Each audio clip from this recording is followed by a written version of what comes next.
19. jūnija Finanšu komitejas sēdē deputāti skatīšanas domes sēdē virzīja Daugavpils domes budžeta grozījumus.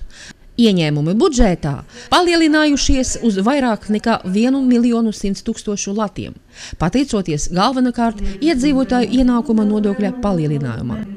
Tas dod iespēju iedalīt līdzekļus papildus vajadzību nodrošināšanai. Ienākumu daļa mūsu budžeta ir ar plusu, un mēs varam jau kaut kādus papildu līdzekļus grozīt uz mūsu tādiem pirmiem laikam vajadzībām. Un tagad ir tieši tas laiks, kad mēs gatavojam mūsu skolas jaunam mācību gadam, un tieši līdzekļus mēs grozam uz izglītības sfēru. Pirmā pozīcijā tas ir pirmskolas izglītības iestādes remonta darbi, kuri nebija veikti sen un sakrājas vesela virkne objektu, kur nepieciešams kapitālais remonts, bet pirmais solis, tas būs vesela programma domāta tam, bet pirmais solis tas ir, mēs gribam spērt tagad, un tie avārijas darbi uz 20,000 latiem, novirzīt tiešām konkrēti bērnu dārziem, kur tiek jumti varbūt, un kur konkrēti nojumes remontiem šie līdzekļi būs domāti.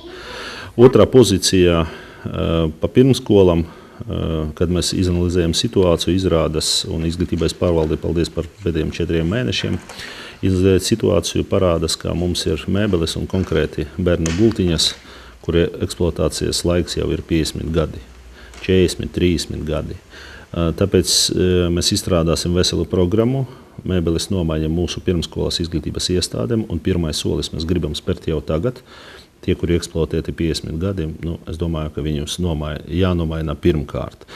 Un tam būs domas 26,000 lati, un es ļoti ceru uz to, ka mūsu deputāti to atbalstīs. Nākamais jautājums, kas saistīts ar latviešu valodas apmācību. Mēs ļoti rūpīgi sarakstījāmies ar visam ministriem, ar visām iestādēm, kuri nodarbojas ar latviešu valodu programmas, un dabūjam veselu virkni negatīvu, diemžēl, atbildi no valsts puses. Tāpēc mēs spiesti domāt par savu konkrētu programmu latviešu valodas apmācībai, mūsu pilsētniekiem domāta. Un šī gadījumā ar 1. septembrī vēl 300 pilsētnieki var apgūt kursos latviešu valodu papildus. Mēs plānojam, ka 10,000 lati būs iedalīti arī šai apmācībai. Un domāju, ka būs par tradīciju, jau par labu tradīciju, par naudas balvas piešķiršanu mūsu pedagogiem un mūsu tehniskiem darbiniekiem, mūsu bērnu dārzus audzinātājiem, tie, kuri veiksmīgi sagatavoja mūsu iestādes uz 1. septembri, sakārtoja viņus ar labiem panākumiem, ieguva darba rezultātus arī. Un šī gadījumā mēs domājam, ka kļūs par tradīciju, ka 1. septembrī mēs piešķiram visiem viņiem naudas balvu. Arī šīs naudas balvai plānota nauda, 109,000 lati. Es ļoti ceru uz to, ka tiešām tas būs neliels, bet pabalsts tiem darbiniekiem, kuri strādāja ļoti daudz izglītības labā. Otrais, laikam, akcents mēs atkal liekam uz komunālu sfēru, jo mēs turpinām programmu, kad mēs renovējam pilsētas ielas, trotuārus, pagalmas, un arī es domāju, ka nākošais gads šo programmu mēs turpināsim, jo visvairāk, laikam, pieprasījumi no mūsu iedzīvotājiem ir tieši saistīti ar šo jautājumu. Arī manas pārziņas sfēras tādas, kā komunālā saimniecība un sports. Apstiprinot budžeta grozījumus, tika iedalīti papildus līdzekļi. To saņems komunāla pārvalde 181,000, kuri tiks izmantoti ielu apgaismošanas sistēmu projektēšanai un rekonstrukcijai, vienības ielas pagaidu atjaunošanai, caurbraucamu pagalmu remonta darbiem, pilsētas labiekārtošanai un tīrības uzturēšanai. Pašvaldības policija saņems vairāk nekā 25,000 latu video novēršanas posteņu izveidošanai, Un trešais tāds liels akcents, tas ir sporta joma, jo šogad mēs laikam visus pasākumus, vairāk pasākumu pilsētu, tāpat arī pilsētas svētkus veltījām sportam. Un ar to mēs arī grozījām līdzekļus sporta sfēras attīstībai. Daugavpils doma arī finansiāli atbalstīja mūsu slavenu sportisti olimpisku cerību Anastasiju Grigoriju, iedalot viņa naudas balvu par 2. vietu Eiropas čempionātā brīvajā cīņā un dalībai Londonas olimpiādē. Sporta kompleksā Kandavas ielā tiks veikti spaļolaukuma grīdas remonta darbi un uzstādīti jauni krēsli. Mēs pirmoreiz apbalvosim mūsu Latvijas olimpiādas dalībniekus un uzvarētājus ar pašvaldības medaļām. Arī šiem mērķiem mēs iedalījām papildus līdzekļus.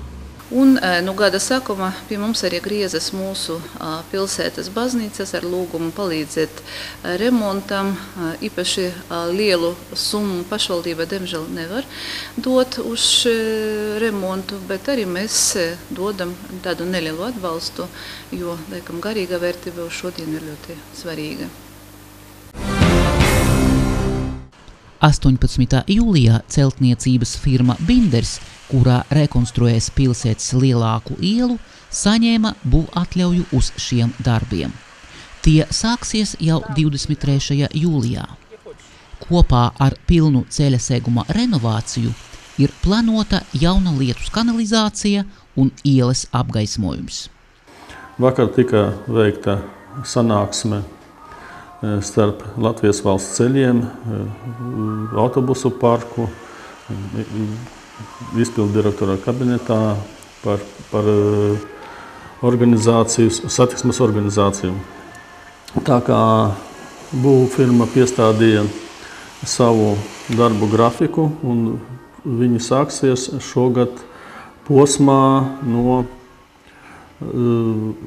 Varšavas ielas līdz Valkas ielai, kur ir 4 joslu kustība. Vakar tika pieņemts lēmums, ka tiks darbi veikti 2 joslās no 4, un tās būs no pilsētas centra puses pa kreiso roku. Sakarā ar celtniecības darbiem automobilistiem būs diezgan daudz nērtību, tāpēc kā liels ielas posms autotransportam būs slēgts. Taču bez tā nevar kvalitatīvi un saulaicīgi izremontēt ielu.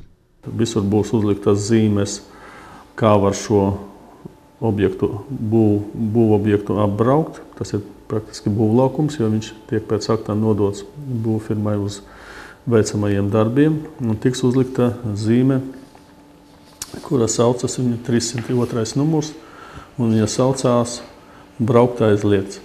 Tātad, bet šī zīme neatiecas, protams, uz sabiedrisko transportu, uz spēctransportu, un caurbraukt arī būs iespējams. Tātad vēlreiz varu pateikt, ka visiem pilsētas iedzīvotājiem, tie, kas atbrauks uz pilsētu, vajadzēs izvēlēties maršrutus, kā to var apbraukt.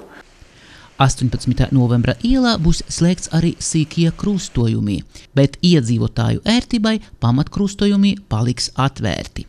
Tātad krustojumi būs atvērti sekojošie.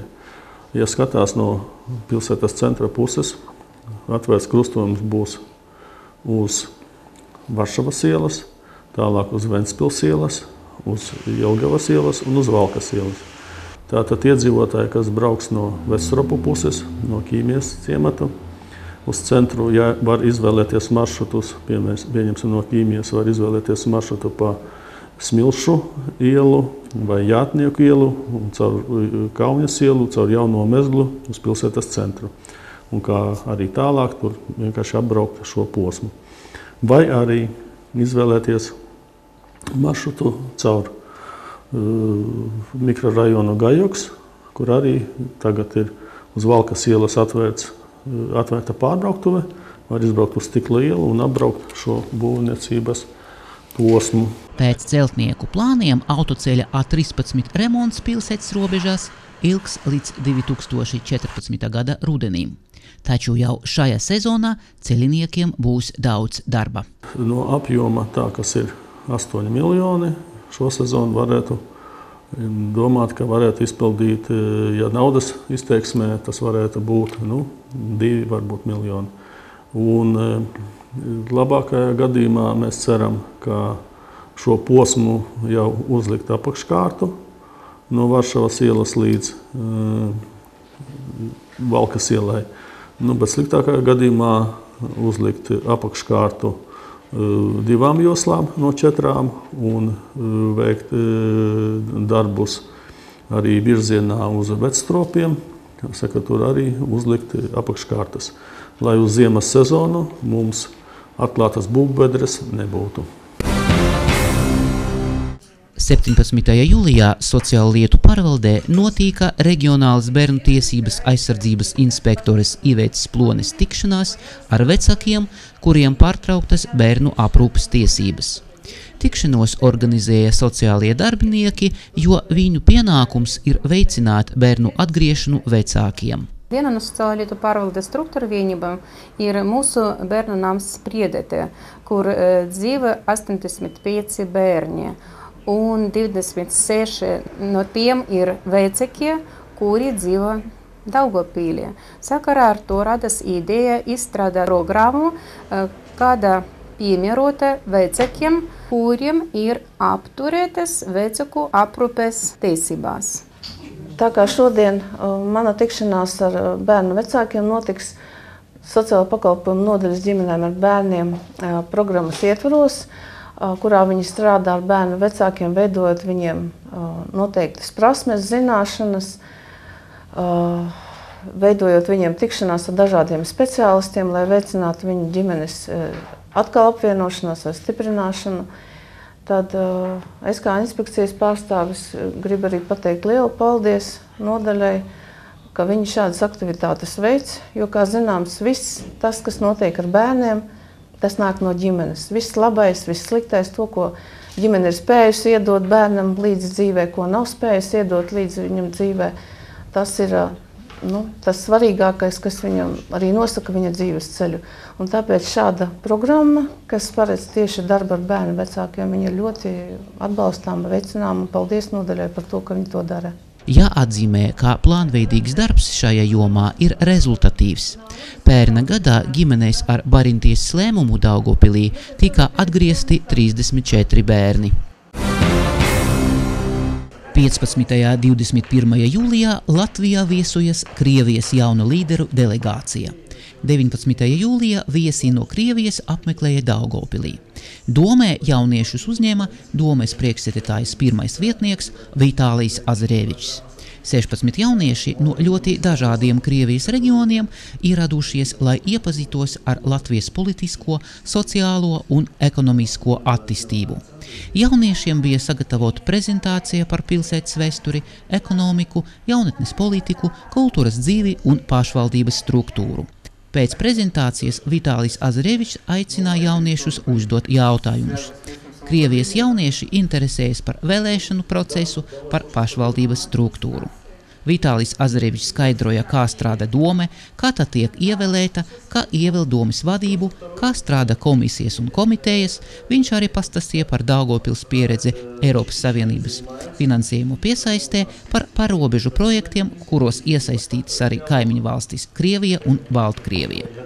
Bija jautājumi arī par iedzīvotāju emigrāciju, par jaunatnes organizāciju atbalstu, izvērtas diskusija par augstāko izglītību. Vitālijs Azarevičs izteica gandarījumu, ka jaunieši tik aktīvi interesējas par Latviju un Daugavpilī un uzdevināja par piemiņu Daugavpils suvenīrus un informatīvos materiālus. Daugavpilī viesi no Krievijas apmeklēja Krievu namu un devās ekskursijā pa pilsētu.